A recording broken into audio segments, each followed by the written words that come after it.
sa larangan ng pelikula. Pilipino pa rin tayo.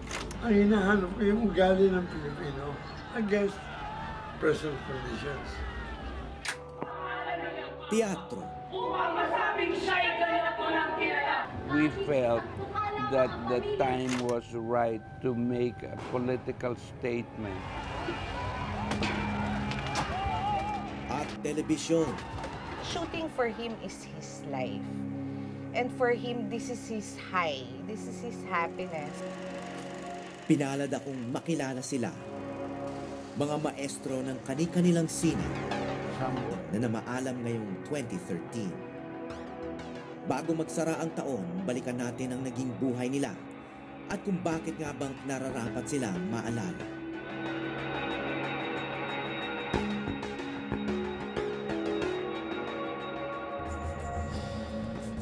Sa kasagsagan ng mga rally noong panahon ni Marcos, isa siya sa mga madalas nasa harap.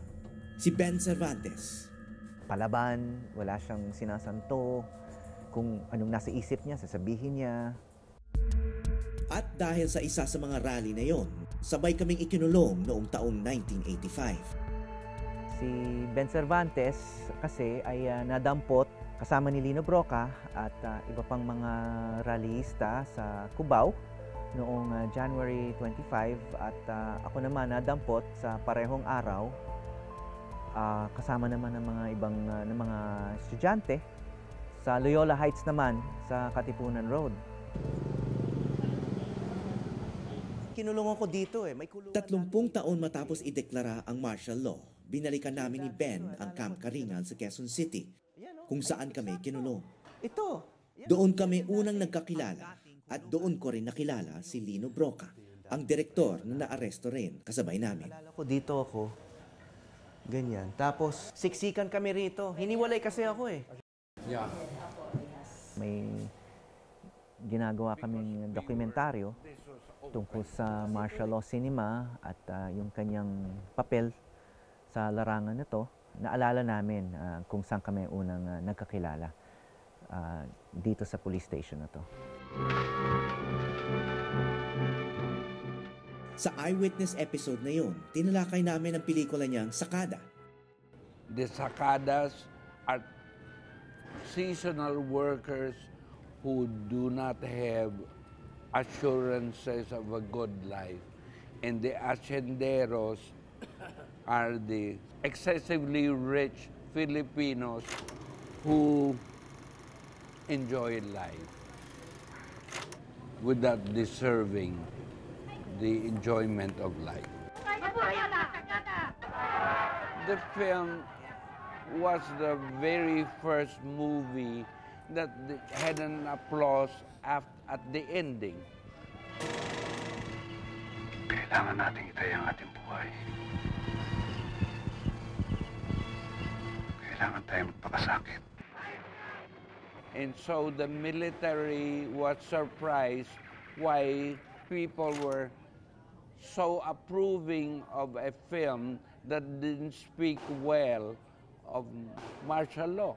Alam mo, napanood ko yung Sakada kasama ng aking ama nung mayroon siyang maikling run sa mga sinihan noong 1970s. High school pa ako noon Pero ito yung nakamulat sa akin, sa totoo lang, ng kalagayan ng mga mahihirap at mayaman. Kaya batang-bata pa ako, nabalitaan ko na itong si Ben Cervantes. Alam ko siya yung direktor nito. Sa 1970s pa? Yung umiikot Napanood din ito ni Bonnie Ilaga, isang manunulat, dating estudyante ni Ben at kapwa-aktivista. Of course, maraming pwedeng purihin at punahin sa Sakada, considering the situation, the circumstances. I mean, that was one great film. Ang kanyang execution ay yung gaya ng sinabi, in your face.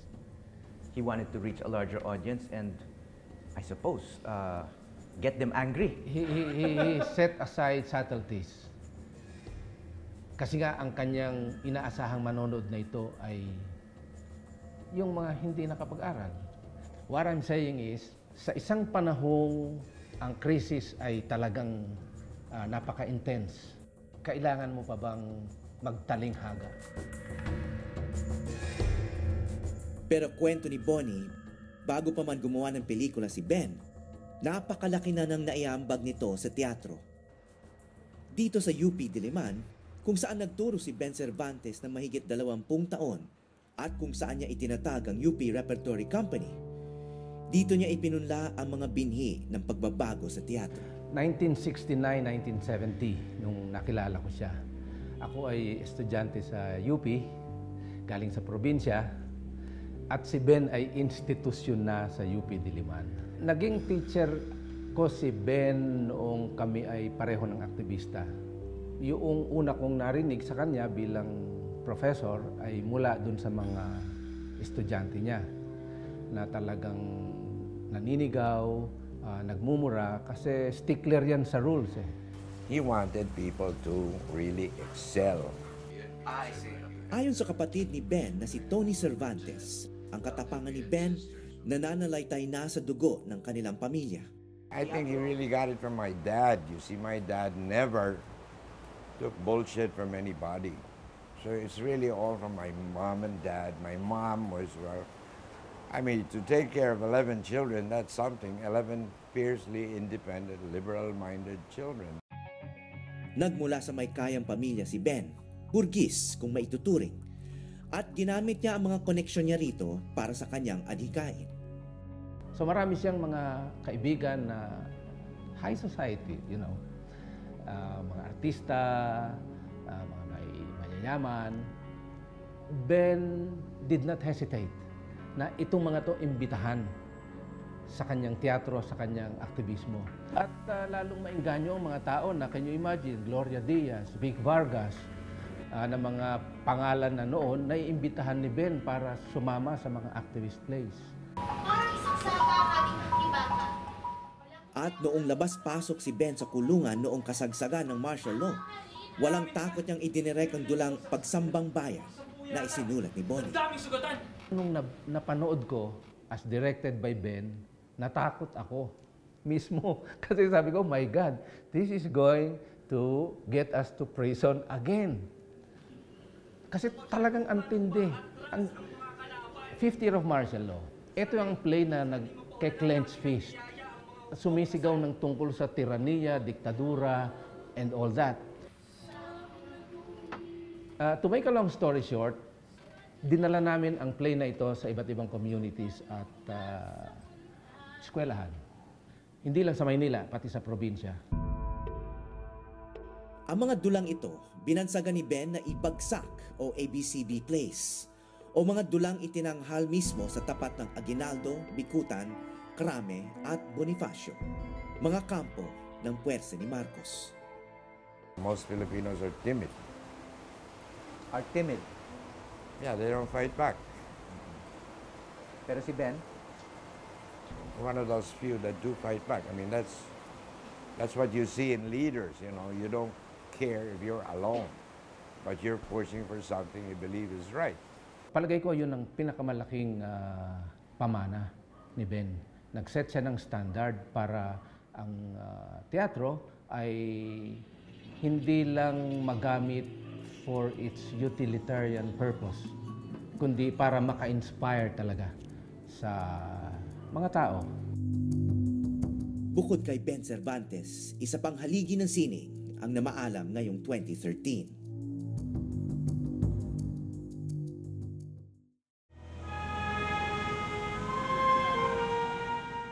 Hunyo nitong taon nang masaksihan namin ang pagbibigay pugay sa isang national artist na namaalam noong Mayo. Si Eddie Romero, direktor at manunulat. so anyway, What they just want to show some, they just want to have... Pero ilang buwan bago pa man siya pumanaw, pinalad akong makausap siya. He's such a nice and friendly man, very approachable. At ang talas ng memory.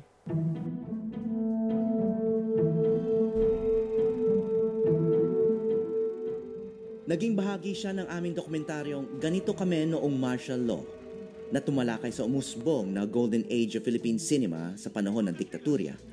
Ako ang Bisaya! Ganyan pala itsura ng Bisaya. Kasi sabi ni Mang Atong Katulad ng masterpiece ni Eddie Romero na ganito kami noon, paano kayo ngayon? In fact, yung naging pamagat ng ating dokumentaryo ay naging ganito kami noong martial law. Paano kayo ngayon? It was an homage to Eddie Romero and his masterpiece. Sa pelikulang Ganito Kami Noon, Paano Kayo Ngayon, bida ang binatang Christopher De Leon bilang Kulas, isang probinsyanong manlalakbay. Story was about Nicolas Ocampo, isang Indio. Kumbaga, very innocent guy. Parang Forrest Gump nga ito. Yan ang unang Forrest Gump. Bakit sinasabing parang Forrest Gump siya? Inosente, ang dami niyang pinagdaanan. Hindi siya masyadong nagdamdam. Hindi siya nagpagamit siya sa mga Kastila, nagpagamit siya sa mga bandido, at nilapastangan na siya, ngingiti-ngiti pa siya. Kumbaga, kung may dilubyo nga, parang Pilipino, may dilubyo na nga, nakukuha pang umiti. Ano ba kayo? Tagrito lang po kami. Yan lang po kami nakatira. Hindi ba kayo Pilipino? Ho? Tiga-Marulas po kami. Wala ho naman dayuhan dito. Tandaan niyo ito, Pilipino rin kayo. Kung sino nga ba ang Pilipino?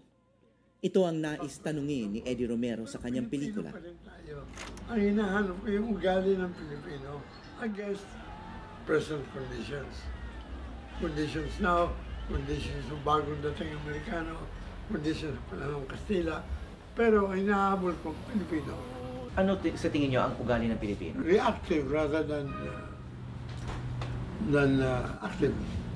Adaptive. Ngayon siguro, unti-unti nagbabago. Sina Lino Broca, we're really trying to arouse the combativeness of Filipinos, but they did not quite succeed. Pinoy pa rin tayo. Sa tingin niyo, yung ugali ng Pilipino, talagang gano'n na noon pa hanggang ngayon? Hindi nagbago. Ayon sa anak ni Eddie na si Joey Romero, isa ring direktor, ang tatak sa mga pelikula ni Eddie ay ang mga namumukod-tanging tauhan nito. I think most of those who saw Ganito Kami Noon will find it difficult to forget Kulas, no? Yung bumbling young boy from ignorance to he teaches himself how to interact with other people from different levels of society. Naitago pa ang mga dating script ni Eddie mula sa mga pelikulang ginawa niya noong pang dekada 70 at 60. Started writing at a very young age, and then he would write short stories. Very imaginative siya. So contribute this to the Free Press, and napiprint naman. Siguro they don't know who this writer was. Na bata lang pala ito, nagpapadala sa kanila ng stories. And then napansin ito nung si Jerry De Leon, one of our national artists also. He talked to my father and said, I want you to write scripts for me. So nagulat ang father ko. Sabi niya, I don't speak Tagalog. Sabi niya gano'n. No, write them in English.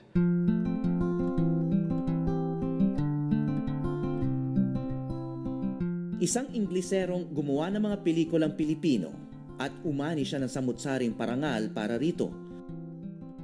Pero may isang bahagi ng karir ni Eddie na hindi alam ng maraming Pilipino.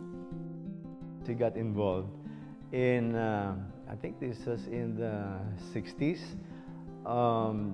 in mga American co-productions where he got to meet itong sila Roger Corman, who was a very well-known producer of B-movies.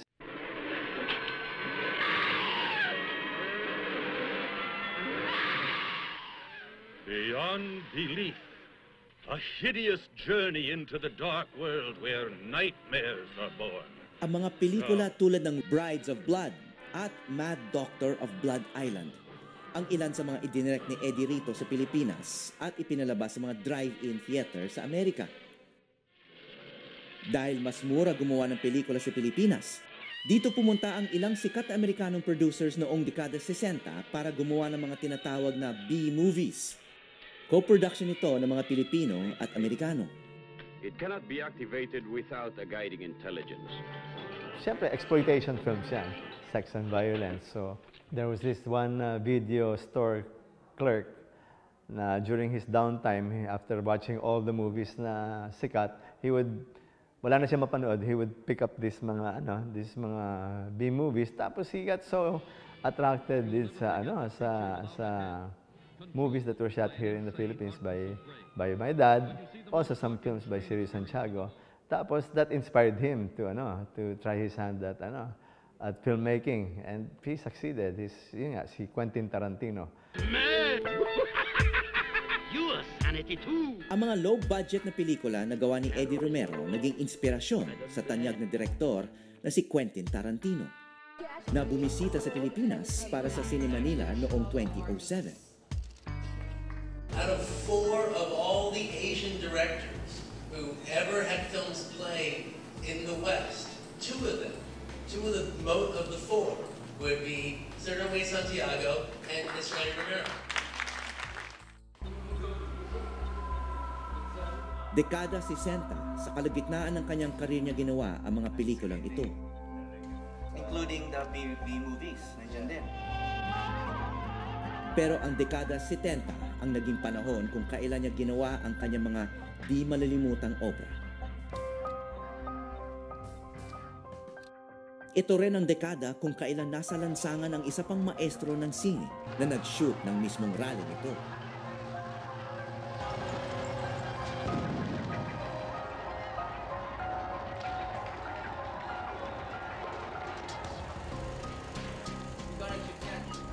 Isang maestro na pinalad akong makatrabaho na mahabang panahon. Isang maestro na namaalam din ngayong taon.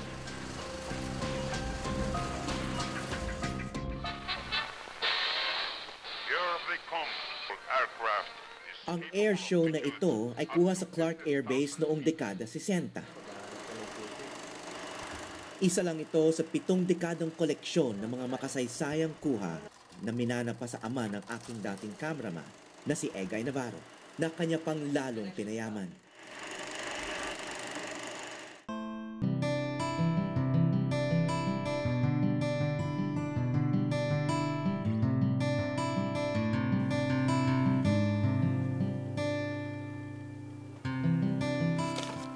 At ngayon matyagang itinatala ng kanyang byuda, ang filmmaker na si Rica Concepcion. Shooting for him is his life. And for him, this is his high. This is his happiness. So when he's holding his camera or when he's out, this is happiness for him talaga.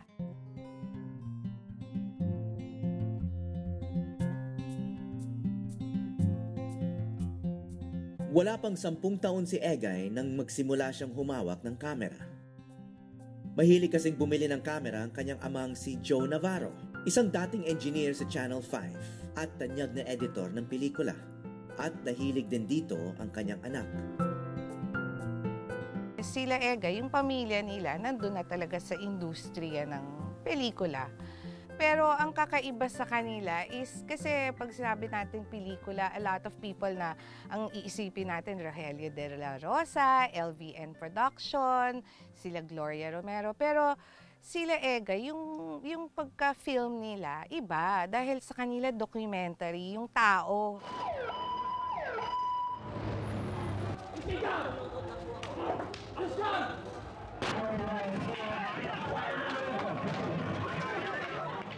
Dahil may sariling gamit, madaling napupuntahan ni Egay ang mga biglaang lightning rally noong panahon ng martial law.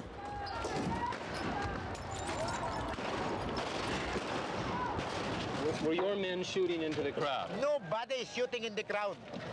If it is shooting in the crowd, naturally there are many people dead. Did you find anybody dead? But I saw your men shooting. No, that's not true. That's not true. Nakilala siya ng international media at kinalaunan naging bureau chief siya ng United Press International Television News. lahat ng napapanood ng mga Pilipino outside the Philippines, on the Philippines at that time, siya yung kumuha. At katulad nga ng mga rally, you have to be fast. So if you're going to take time and compose your shot, wala na, tapos na. 'Di ba? Wala na. Pero siya, makikita mo na nakuha niya lahat.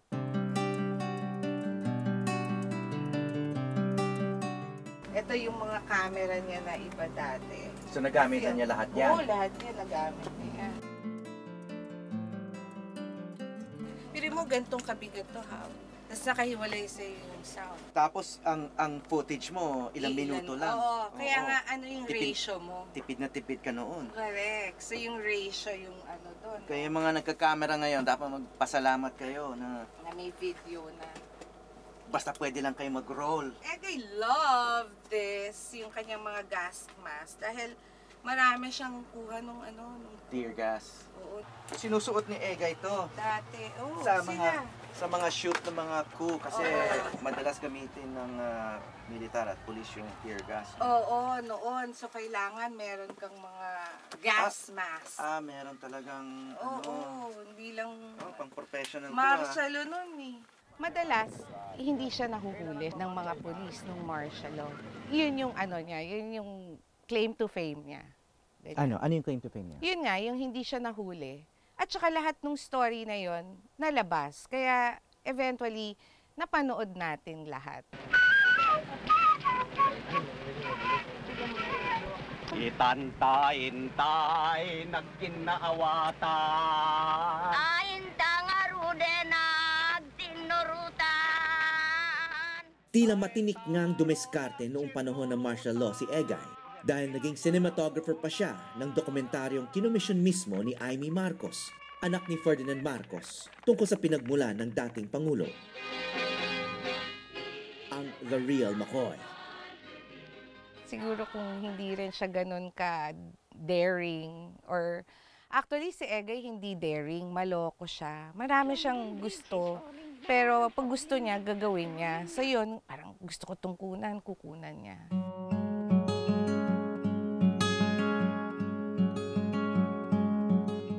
Because in those days, ang operative word was avant-garde, and he certainly was avant-garde.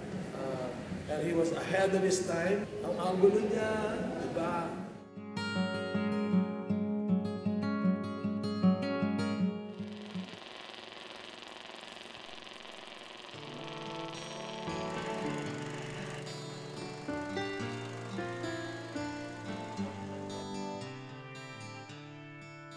Sa totoo lang, nung nakita ko si Egay magtrabaho, turning point yun sa career ko eh. Kasi naisip ko kagad, unang-una, sino ba itong mamang to? At bakit siya ganyan gumalaw? Pangalawa, gusto kong maging katulad niya.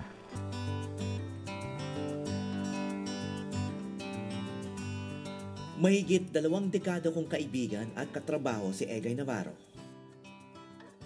At 10 doon ay inilaan sa Eyewitness. We were a perfect pair because I provided the words and he provided the pictures. We just took the best words and married them with the best pictures to produce our documentaries. How are you, Vietnam? Galit daw sa tape si Egay ayon sa isang cameraman na naging assistant niya noon.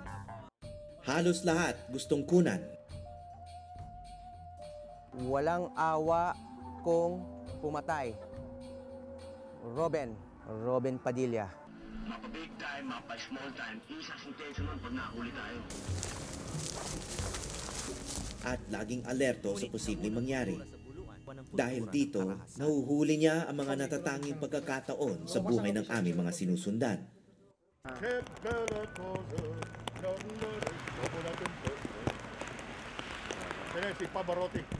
Akala ko curious na tao na ako eh. Si Egay mas curious pa sa akin. In the sense na talaga lahat tinitingnan niya. Talagang lahat gusto niya makilala. Isa sa mga hindi ko malilimutang ginawa ni Egay ay noong kumbidahin niya sa aming hotel room sa New York, ang Pinoy na palaboy na aming nakilalo doon noong 2008. I think this one is my father. Do any of them look like me? Matapos niyang ikwento sa amin kung saan siya lumaki sa Pilipinas, hinanap namin sa Google Earth ang lokasyon nito. Kung talagang tutuusin, gusto ko talagang bumalik ng Pilipinas. Bakit mo gusto bumalik ng Pilipinas? Doon naman galing.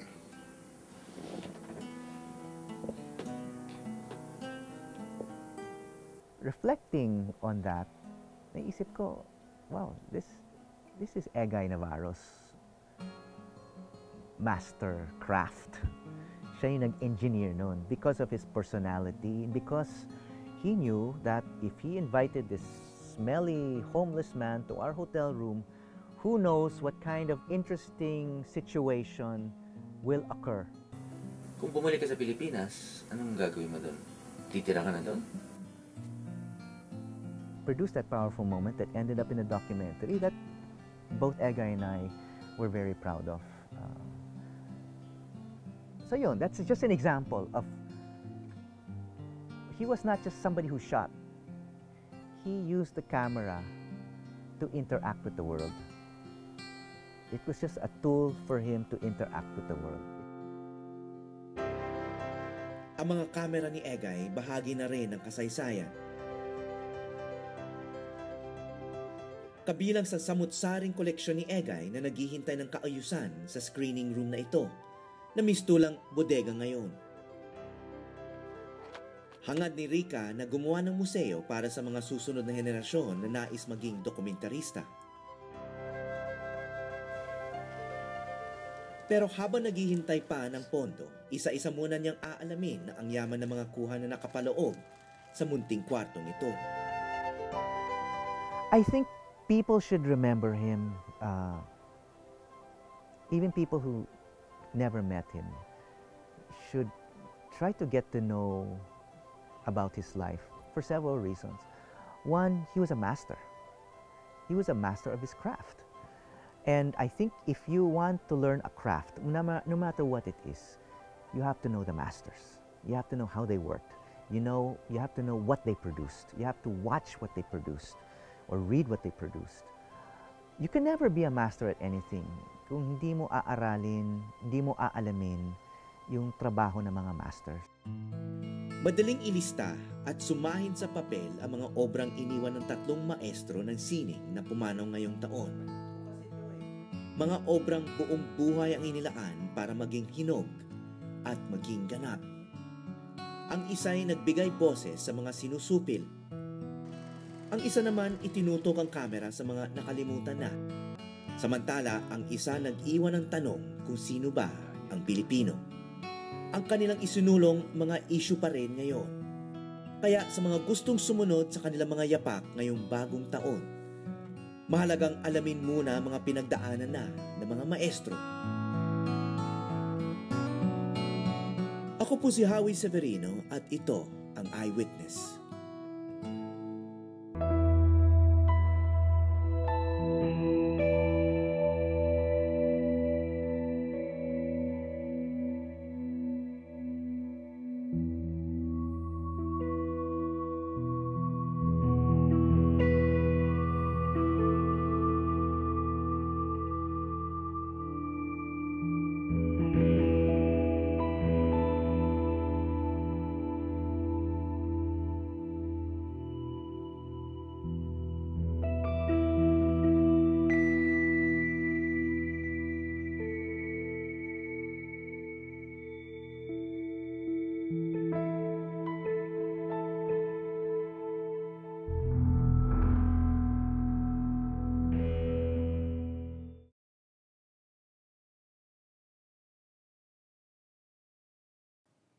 Maraming salamat sa pagtutok sa Eyewitness, mga kapuso.